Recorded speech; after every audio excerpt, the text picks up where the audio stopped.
మా ప్రియమైన వీక్షకులందరికీ వందనములు. ఈ వీడియో ద్వారా మొదటిగా దేవుని కొరకు హతసాక్షిగా రాళ్లతో కొట్టబడి చనిపోయిన స్టెఫను ఏ విధముగా చనిపోబడ్డారో తెలుసుకుందాం. యేసు మరణించి పునరుద్ధానుడై లేచి తన శిష్యులైన 12 మంది అపోస్తలులతో చెప్పిన ప్రకారం వారు పరిచర్య చేయుచున్నారు. మరియు వారందరూ ఏకమనస్కులై ఉండిరి.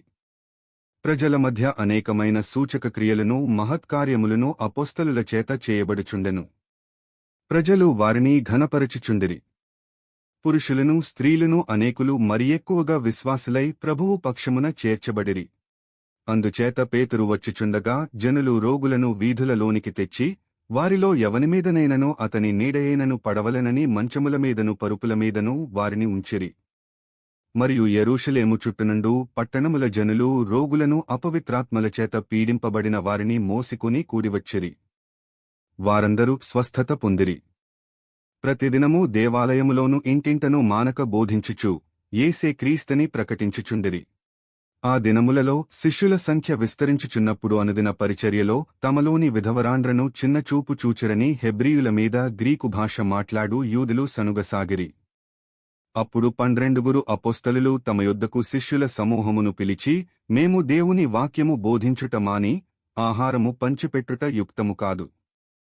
కాబట్టి సహోదరులారా, ఆత్మతోనూ జ్ఞానముతోనూ నిండుకుని మంచి పేరు పొందిన 7 మనుష్యులను మీలో ఏర్పరచుకునుడి. మేము వారిని ఈ పనికి నియమింతుము. అయితే మేము ప్రార్థన ఎందునూ వాక్య పరిచర్య ఎందునూ ఎడతెగక యుందుమని చెప్పిరి.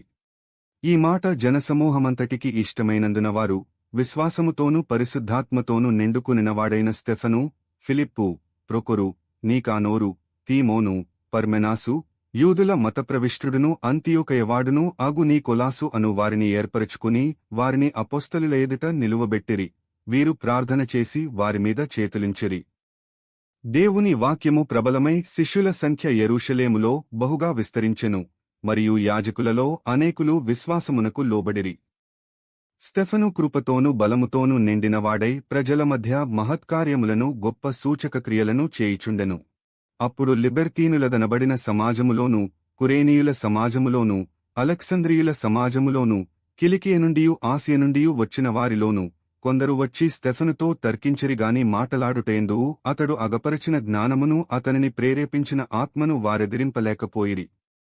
అప్పుడు వారు, వీడు మోషేమీదనూ దేవునిమీదనూ దూషణవాక్యములు పలుకగా మేము వింటిమని చెప్పుటకు మనుష్యులను కుదుర్చుకుని ప్రజలను పెద్దలను శాస్త్రులను రేపి అతని మీదికి వచ్చి అతనిని పట్టుకుని మహాసభ యొద్దకు తీసుకునిపోయి అబద్ధపు సాక్షులను నిలువబెట్టిరి.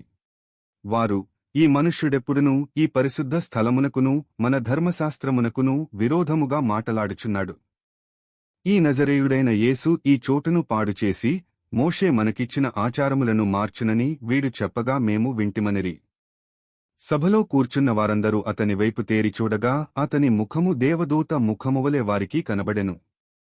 ప్రధాన యాజకుడు, ఈ మాటలు నిజమేనా అని అడిగెను. అందుకు స్టెఫను చెప్పినదేమనగా, సహోదరులారా, తండ్రులారా, వినుడి. ముష్కరులారా, హృదయములను చెవులను దేవుని వాక్యమునకు లోపరచునొల్లని వారలారా, మీ పితరులవలే మీరును ఎల్లప్పుడూ పరిశుద్ధాత్మను ఎదిరించుచున్నారు. మీ పితరులు ప్రవక్తలలో ఎవనిని హింసింపకయుండిరి? ఆ నీతిమంతుని రాకను గూర్చి ముందు తెలిపిన వారిని చంపిరి. ఆయనను మీరు ఇప్పుడు అప్పగించి హత్య చేసిన వారైతిరి. దేవదూతల ద్వారా నియమింపబడిన ధర్మశాస్త్రమును మీరు పొందితిరిగాని దానిని గైకొనలేదని చెప్పెను. వారీ మాటలు విని కోపముతో మండిపడెంతనని చూచి పండ్లు కొరికిరి.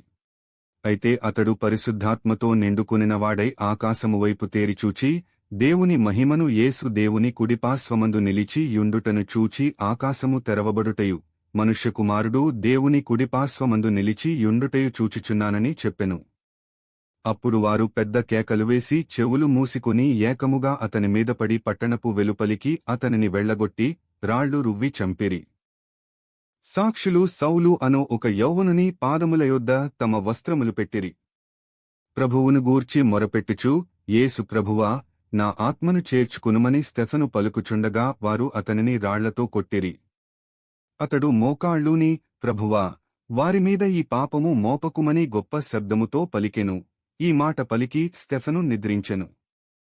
ఇట్టి విధముగా నిరపరాధి అయిన స్టెఫెను చంపబడి మొట్టమొదటి హతసాక్షి అయ్యాడు.